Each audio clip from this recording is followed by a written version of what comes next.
Bonjour, mon nom est Amel Hicham et je fais cette vidéo parce que je suis en danger. Je suis en danger parce que je risque d'être enfermée et de perdre tous mes droits alors que je n'ai absolument rien fait contre la loi. Dans cette vidéo, je vais vous montrer des documents à l'appui de mes dires au cas où il m'arrive quelque chose et pour que je sois protégée.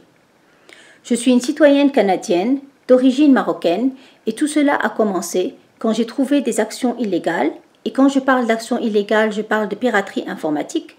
J'ai voulu parler de cette piraterie informatique et de liens avec une grande entreprise canadienne qui s'appelle Québecor et avec une personnalité canadienne qui travaille avec Québecor et qui s'appelle Mitsugelina.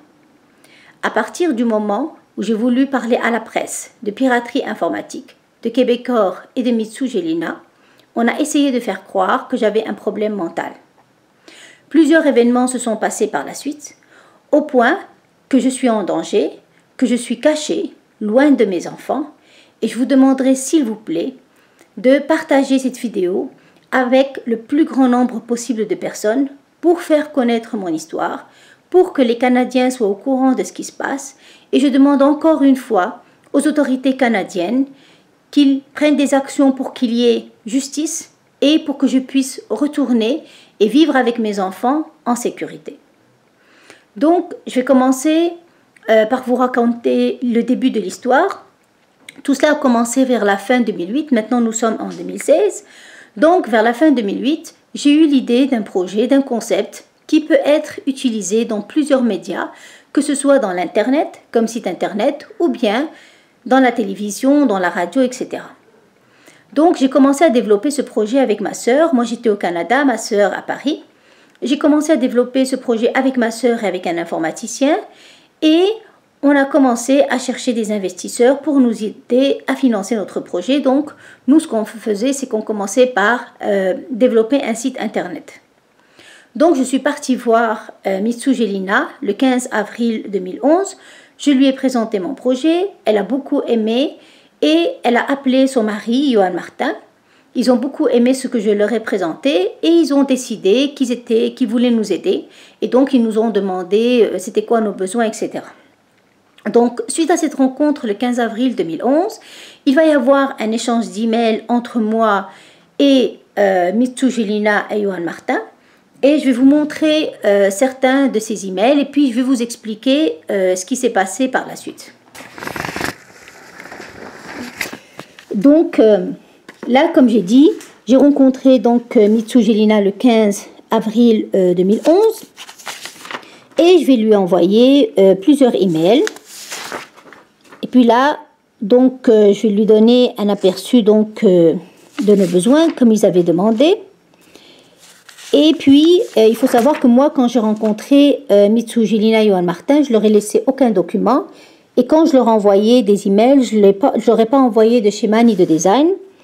Donc, durant 2011, je vais écrire donc, parler en général de ce qu'on faisait, comme quand on avait fini la première étape, qu'on était à la deuxième étape, etc.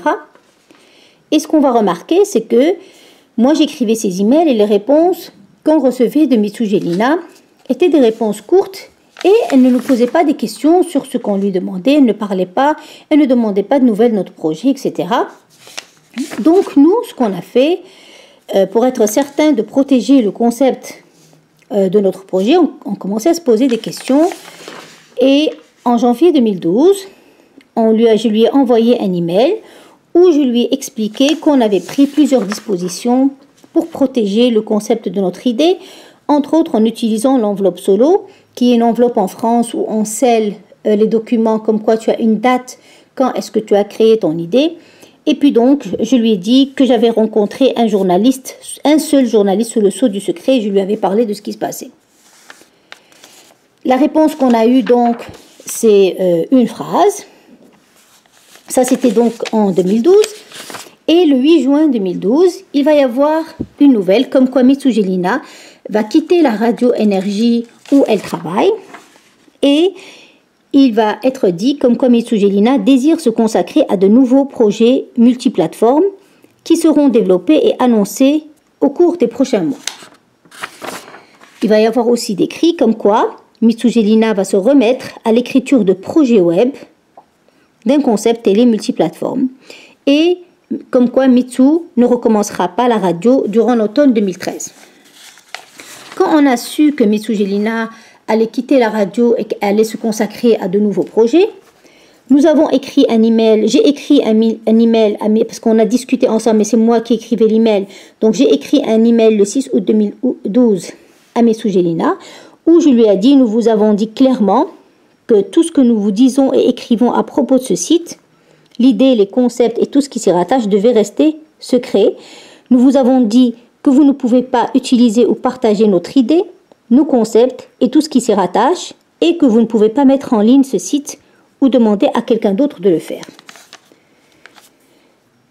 Donc, Mitsu Jelina va répondre le 7 août 2012 et elle va nous dire entre autres, soyez également certains que nous avons gardé votre projet confidentiel. Donc, c'est ça ce qui s'est passé donc, le 6 août 2012. Et quand on va lui écrire le 6 août et qu'elle va nous répondre le 7, le 20 août, il va y avoir une annonce comme quoi Mitsu Jelina retourne à la radio. Donc, comme quoi elle retournait à la radio avec une autre radio qui s'appelle Rythme FM. Donc, elle avait quitté Énergie pour aller vers Rythme FM. Durant donc le temps, donc comme j'avais dit le 8 juin 2012, Mitsu Jelina avait annoncé qu'elle allait quitter la radio Énergie. Durant ce temps-là, durant le mois de juillet, pendant qu'il y avait l'annonce officielle comme quoi Mitsu Jelina quittait la radio pour de nouveaux projets, nous on se posait des questions et puis de toute façon je lui ai écrit en juillet 2012. Comme vous ne demandez pas de nouvelles, je ne sais plus ce que vous pensez parce que Mitsu Jelina ne demandait pas de nouvelles, répondait par de simples petites phrases. Et donc, on ne savait pas vraiment quoi penser de ces réponses. Donc, durant juillet 2012, en même temps, il y avait la version officielle comme quoi Mitsu Jelina quittait la radio et n'allait pas retourner à la radio durant l'automne 2012. Mais en même temps, pendant que nous, on pensait à l'email qu'on allait lui envoyer pour lui dire comme quoi notre concept était secret, il y a eu des rumeurs comme quoi Mitsu Jelina allait retourner à la radio. Et ici, un article de la presse qui dit « Le problème, c'est que Mitsu Jelina est liée à Énergie, la radio avec laquelle elle était, par une clause de non-concurrence qui l'empêche de sauter chez l'adversaire. » C'est-à-dire qu'elle ne peut pas aller chez Rythme FM avant janvier 2013. Et durant juillet 2012, il y a eu un article qui disait que Mitsu remplacerait Patricia Paquin à Rythme FM et que si ça arrivait, elle ne serait plus contrainte de toujours se lever tôt le matin, de toujours se lever à l'aube. Donc, durant le temps où il y avait des rumeurs, ça c'est au mois de juillet, pendant que nous on préparait, on essayait de savoir ce qui se passait, il y avait toujours la version officielle, et ça c'est un article qui semble avoir été écrit début août, où on dit que Mitsu ne recommencera pas la radio durant l'automne 2013, et où Mitsu dit « Je vais me remettre à l'écriture de projets web d'un concept télé multiplateforme ». Donc, durant ce temps-là où il y avait la version officielle, puis ensuite il y a eu des rumeurs, nous donc on a écrit le 6 août à Mitsu Jelina, comme je l'ai dit, on a reçu la réponse le 7 août, et le 20 août, Mitsu va déclarer qu'elle retourne à la radio en automne, et donc ce qu'elle a dit, c'est que je voulais continuer à faire de la radio, cependant, il n'était plus question d'animer le matin. Après cela, le 4 décembre 2012, Mitsu va annoncer qu'elle va joindre la chaîne de télévision Moi et compagnie, qui appartient à Québecor. Donc, comme je l'ai dit, Mitsu Jelina a déclaré donc qu'elle allait joindre la chaîne de compagnie Moi et compagnie. Et là, elle va dire en 2013, elle va annoncer un nouveau projet avec Québecor.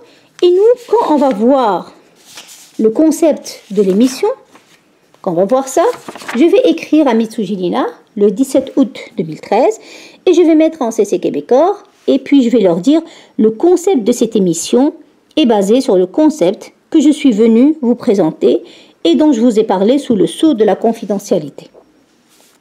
Donc c'est ça ce que je leur ai écrit, c'est donc l'email que je leur ai envoyé, ça c'est la suite de l'email. Je vais recevoir une réponse de Québecor qui va me dire que l'émission est un concept original, développé de façon indépendante par QMI, c'est-à-dire Québecor Média, et que mon idée de site internet a très peu à voir avec l'émission. Ça, c'est la réponse de Québecor. Je vais ensuite avoir une réponse de l'avocat de Mitsujilina le 4 septembre 2013. Et dans cette réponse-là, il va me dire « Vous n'avez pas non plus démontré que votre concept constitue un concept confidentiel en soi. » Ça, c'est donc la réponse de l'avocat de Mitsujilina. Ça, c'est l'email où Mitsujilina m'avait écrit « Soyez également certain que nous avons gardé votre projet confidentiel. »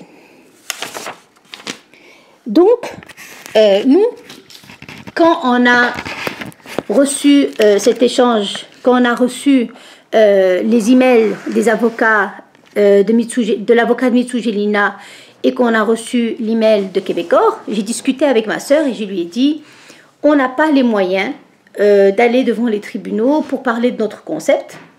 Et ce qu'on va faire, ce qu'on a décidé de faire, c'est qu'on allait se consacrer à notre projet et qu'on allait travailler dessus. On travaillait dessus avec un informaticien et qu'on allait mettre donc notre projet sur Internet. Donc c'est ça ce qu'on a continué à faire. Et donc moi je n'ai plus jamais contacté Mitsujilina ni Québecor après avoir reçu les lettres d'avocat. Donc ce qui va se passer là, c'est que pendant octobre 2013, moi j'étais en train de travailler avec l'informaticien et avec ma sœur, c'était en octobre 2013, et là on va remarquer que l'on travaillait sur des choses de notre projet et que des choses semblables vont apparaître sur la page de l'émission de Québecor. Sachant que j'avais plus aucun contact ni avec Mitsujilina, que j'avais pas de contact avec Québecor, qu'on travaillait en privé par téléphone, par Gmail ou bien par Internet, par Skype. Donc c'était quand même des conversations qui étaient privées. Et pourtant on va remarquer une fois, deux fois, trois fois, quatre fois, cinq fois, plusieurs fois qu'on travaille sur quelque chose et qu'une chose semblable apparaît sur la page de l'émission de Québecor. Et c'est là qu'on va découvrir que nos ordinateurs sont piratés, que nos emails sont piratés, que nos téléphones cellulaires sont piratés. Et c'est là que je vais aller en parler à la police et que je vais en parler aussi par la suite, que je vais vouloir en parler par la suite à la presse. Et c'est là que les problèmes vont commencer. On va essayer de faire croire que j'ai un problème mental. Ce que je vais vous montrer là, c'est les schémas sur lesquels je travaillais avec l'informaticien et avec ma sœur. Et je vais vous montrer les preuves, les dates pendant lesquelles on travaillait sur une partie de notre projet, sachant que quand je vous montre moi la date d'un email, par exemple, je vais vous dire on travaillait sur ça le 18 octobre, ça c'est la date de l'email, ça ne veut pas dire qu'on travaillait seulement le 18 octobre, puisqu'on en parlait avant et on en parlait après. On discutait, moi je dessinais des schémas, je les envoyais à l'informaticien me faisait des maquettes et il me les renvoyait.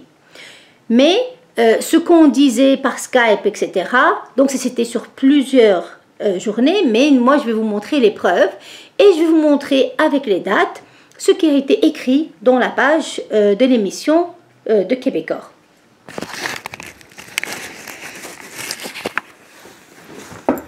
Donc là, ce que je vous montre ici, ça c'est un des schémas que j'avais fait en 2012 parce que j'ai fait plusieurs schémas. Et ça donc, je vous montre d'abord l'email, comme ça vous voyez le document en joint. Et ensuite je vous montre le document en détail. Et donc ça c'est le Projeda, c'est le nom de notre site internet, c'est le nom qu'on avait donné à notre site internet. Et c'est quoi notre concept? Notre concept, c'est une place où les gens pourront parler de toute leur expérience, de tous leurs projets, que ce soit des expériences personnelles ou professionnelles. Et quand je parle d'expérience, ça peut être aller s'inscrire à une université, ça peut être gérer les problèmes de couple, ça peut être un projet professionnel, ouvrir un restaurant, ça peut être quelque chose de tous les jours, faire une lasagne, ça peut être un grand projet scientifique comme construire une fusée. Nous, ce qu'on va faire, c'est qu'on va permettre aux gens d'avoir une façon organisée et claire de présenter leur projet, leur expérience, pour que les gens qui voient ces projets expériences les comprennent très bien et les personnes pourront s'inspirer, pourront faire les mêmes expériences, pourront faire la même chose et en permettre aux gens qui présentaient leurs projets expériences ou ceux qui voulaient faire de nouveaux projets expériences d'avoir des outils Et donc, les outils vont être différents selon l'expérience, selon le projet présenté. On leur permettait d'avoir contact avec des experts à qui ils pouvaient poser des questions.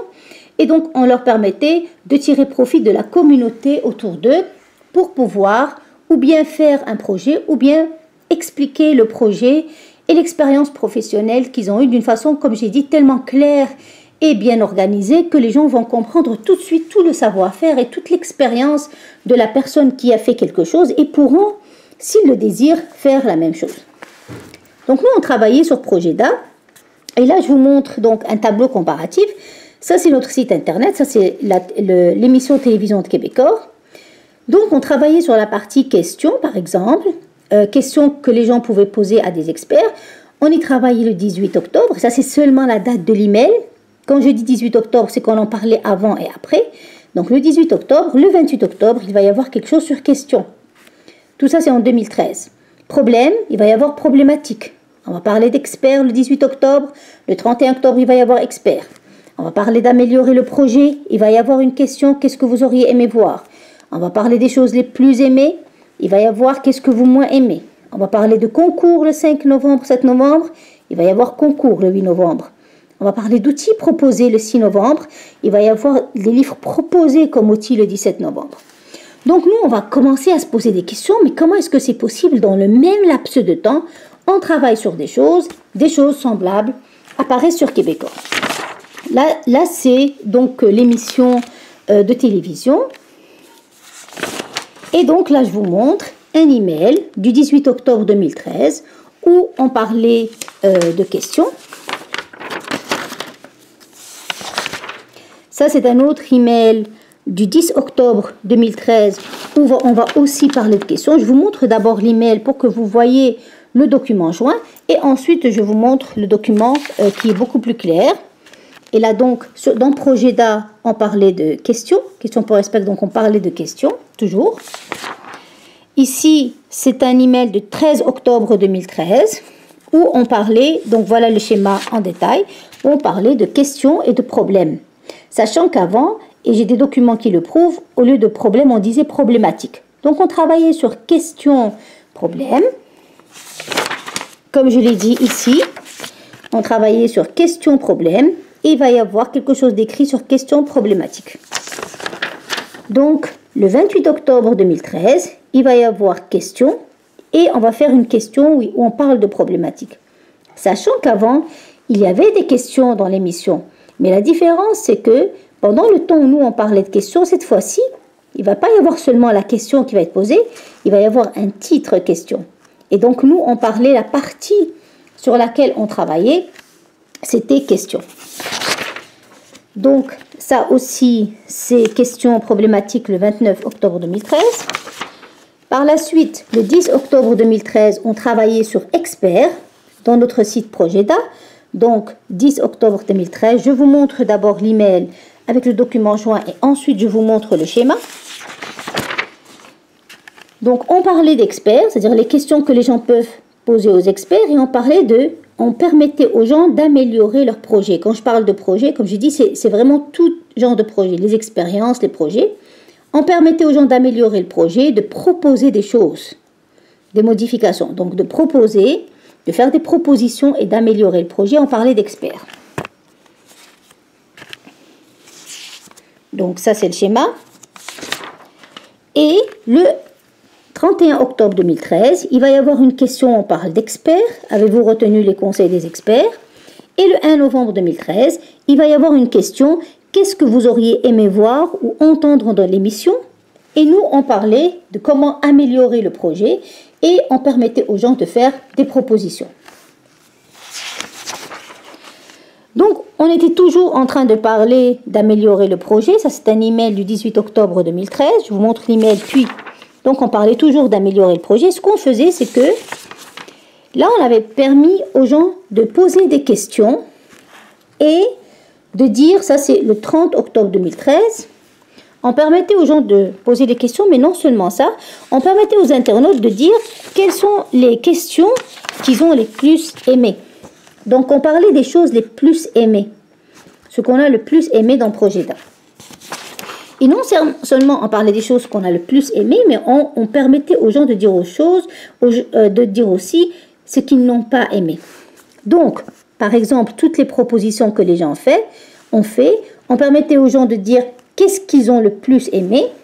Ça, on en parlait donc le 3 novembre 2013. Je vais vous montrer le schéma en détail. Je vous montre d'abord l'email, puis je vous montre le schéma. Donc, le 3 novembre 2013, on parlait des choses les plus aimées. Et on parlait donc des choses que les gens peuvent enlever, qu'ils n'ont pas aimées. Donc, ce qu'on a le plus aimé, ce qu'on n'a pas aimé. Et il va y avoir une question, le 5 novembre 2013, qu'est-ce que vous moins aimez? C'est-à-dire, qu'est-ce que vous avez, on a compris, qu'est-ce que vous avez le moins aimé? Donc, jusqu'ici, comme vous voyez, donc, on parlait de questions, problèmes, problématiques, experts, d'améliorer le projet vers une question, les plus aimés, moins aimés. Et là, on va commencer à parler de concours. D'ailleurs, concours, on en parlait déjà depuis longtemps, mais là, je vous parle vraiment des dates d'octobre-novembre 2013. Donc, ce que j'ai fait, moi, c'est que j'ai envoyé un email le 5 novembre 2013 où je parlais des règlements de concours. Et nous, comme on ne pouvait pas répondre aux conditions pour utiliser le mot concours, ce qu'on a fait, donc c'est que le 5 novembre 2013, ce qu'on a fait, c'est que le 7 novembre 2013, en attendant qu'on puisse répondre à ces conditions et utiliser le mot concours, parce que pour utiliser le mot concours, il y a des règlements, on a décidé de remplacer le mot concours par défi, donc défi Progeda. Donc on parlait de concours le 5 et le 7 novembre. Le 8 novembre 2013, il va y avoir une annonce de concours à tout part de soi, c'est-à-dire le lendemain de la date de l'email, c'est-à-dire au moment où nous, on en parlait. Et non seulement il va y avoir ça, parce qu'avant il y avait eu des concours à l'émission, ce qu'il va y avoir de différent cette fois-ci, c'est que nous, par exemple, ça c'est un email que j'ai du 10 octobre 2013, nous, dans nos schémas, je vous montre le schéma, on a une place, un aspect qui s'appelle concours. Une partie qui s'appelle concours. Et quand nous, on en parlait le 5 novembre et 7 novembre, l'émission va annoncer le 8 novembre qu'il va y avoir un concours et va ajouter un aspect concours. Donc ça, c'est nous, on a un aspect concours. Elle va ajouter un aspect concours. Là, on a commencé à parler le 6 novembre 2013 d'outils proposés. On permettait aux gens de proposer des outils. Et quand je parle d'outils, ça peut être n'importe quoi, dépendamment de l'expérience. Parce que les outils dont tu as besoin pour faire une lasagne, ce n'est pas les outils dont tu as besoin pour construire une maison. Donc ça peut être de la documentation, des sites web, des références, etc. Et donc, le 6 novembre, on permettait aux gens de proposer des outils. Et le 6 novembre, on va parler d'outils proposés. Là, je vous montre le schéma. Donc, on a parlé d'outils proposés. Ça, c'était le 6 novembre 2013. Et le 17 novembre 2013, il va y avoir une question, les livres proposés comme outils. Ça, c'est d'autres schémas que j'avais. Donc, nous, on a commencé à se poser des questions. Comment est-ce que c'est possible que pendant que nous, on travaillait sur Progeda, c'est-à-dire notre site internet de choses, des choses semblables vont apparaître dans la page de Québecor dans la même période, c'est-à-dire dans les mêmes jours où nous, on travaillait sur ça. Donc, on a commencé à se poser ces questions-là, et c'est là qu'on va découvrir que notre site, que nos ordinateurs, que nos emails, que nos téléphones cellulaires sont piratés. Et c'est là où moi je vais aller à la police, je vais leur en parler, je vais leur dire qu'il y a de la piraterie informatique. La police ne va faire aucune enquête. À ce moment-là, quand moi je suis partie à la police et que je leur ai dit qu'il y avait de la piraterie informatique, il y a des personnes que je ne connaissais pas qui vont commencer à me suivre. Et là, moi j'ai commencé à avoir peur. Je suis encore partie à la police. Je leur ai dit qu'il y avait des personnes que je ne connaissais pas qui me suivaient. Il n'y a pas eu d'enquête, donc je commençais vraiment à avoir peur. Ma sœur qui était en France a contacté des journalistes. Et là, j'ai décidé que j'allais prendre quelques jours et que j'allais partir à Paris en France. Donc moi, j'étais au Canada, que j'allais partir à Paris en France pour passer quelques journées avec ma sœur, parler de ce qui se passait pour parler aux journalistes qu'elle avait contactés. Donc j'étais sur le point le 12 décembre 2013 et il faut dire que quand moi j'ai découvert que mes emails étaient piratés, je suis partie, j'en ai parlé à mon mari, je lui ai dit mes emails étaient piratés. Là il m'a dit c'est entre toi et eux, tu ne me mêles pas là-dedans. Et il m'a aussi dit tu sais que tu es en train de jouer dans la cour des grands.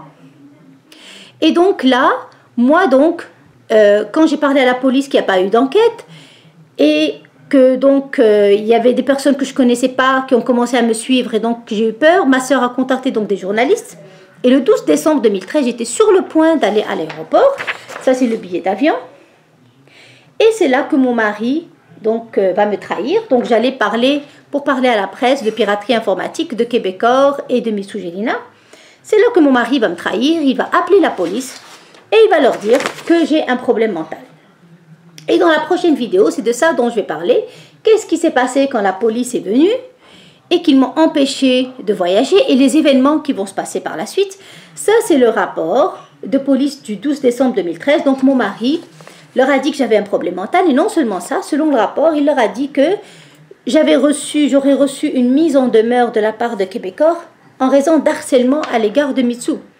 C'est-à-dire que selon le rapport, il leur a dit que j'aurais harcelé Mitsou Jelina alors que je ne l'ai jamais harcelé, et que j'aurais reçu une lettre de Québecor qui parlait d'harcèlement. Et moi, je vous ai montré la lettre de Québecor où on parle seulement de mon projet de l'émission. Et même si je n'avais aucun antécédent, que je n'avais jamais eu de problème mental, la police va écrire, quand mon mari les a appelés, va écrire « personne avec troubles mentaux ». Et la police va m'obliger à aller dans un hôpital, et là, je vais être enfermée pour la nuit et je ne pourrai pas voir les journalistes. Sachant que, donc mon mari a dit que j'avais un problème mental et il va le dire aussi plusieurs fois par la suite, malgré le fait que moi j'ai des preuves qu'il sait que je n'ai pas de problème mental. Par exemple, il a écrit, voici une lettre manuscrite qu'il a écrite de sa main où il dit que ma femme faisait face à beaucoup de problèmes de piraterie et dans le cadre de son projet, et où il va écrire aussi ma femme est totalement saine d'esprit et n'a jamais eu de problèmes mentaux. Et où il va écrire, je confirme donc sur mon honneur et en pleine conscience que je n'ai jamais menacé et que je ne menacerai jamais dans le futur ma femme en disant qu'elle souffre de problèmes psychiatriques. Ça, c'est ce qu'il a écrit. Ça, c'est une copie, ça, c'est l'original de ce qu'il a écrit. Non seulement ça, mais j'ai des enregistrements parce que je l'ai enregistré où il me dit que je sais que tu n'as pas de problème mental. Donc, j'ai toutes les preuves qui montrent que mon mari sait que je n'ai pas de problème mental. Et à partir, je vais vous parler dans les prochaines vidéos, à partir du moment où mon mari va me trahir et va aller dire à la police que j'ai un problème mental, à partir de ce moment-là, il va dire des fausses informations à plusieurs reprises. Il va faire des actions illégales à plusieurs reprises. Par exemple, je vais découvrir qu'il a falsifié ma signature en ouvrant un compte de banque. Il a ouvert un compte banque, il a falsifié ma signature. Là, c'est 2 documents où il a falsifié ma signature. Et malgré que je vais faire une plainte, malgré que je vais dire, que je vais parler des preuves comme quoi il sait que je n'ai pas de problème mental, malgré tout cela, mon mari, à ma connaissance, il va y avoir aucune enquête sur lui.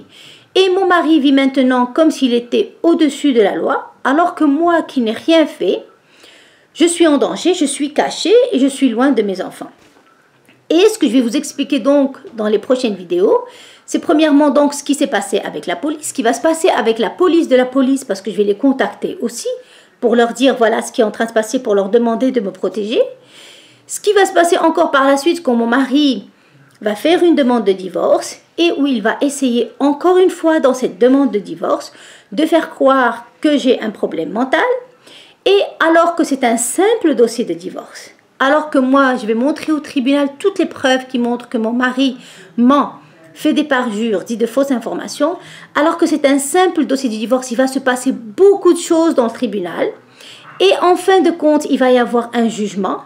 Et c'est ce jugement-là qui me met en danger, qui risque de me mettre en prison ou qui risque de me faire enfermer et qui risque de me faire perdre tous mes droits, alors que c'est un simple dossier de divorce. Et comme je vous dis, tout cela a commencé à partir du moment où j'ai voulu parler de la piraterie informatique que j'ai découverte et où j'ai voulu parler donc à la presse de piraterie informatique de Québecor et de Miss Sugelina. C'est à partir de ce moment-là qu'il va y avoir plusieurs actions de fait pour faire croire que j'ai un problème mental, au point donc qu'il va y avoir à la fin un jugement qui va me mettre en danger alors que c'est un simple dossier de divorce. Je vous remercie beaucoup pour m'avoir écouté, et ce que je vous demande s'il vous plaît, c'est de partager mon histoire avec le plus grand nombre de personnes possible. J'aimerais que mon histoire soit connue pour que je sois protégée, pour que je puisse rejoindre mes enfants. Merci beaucoup.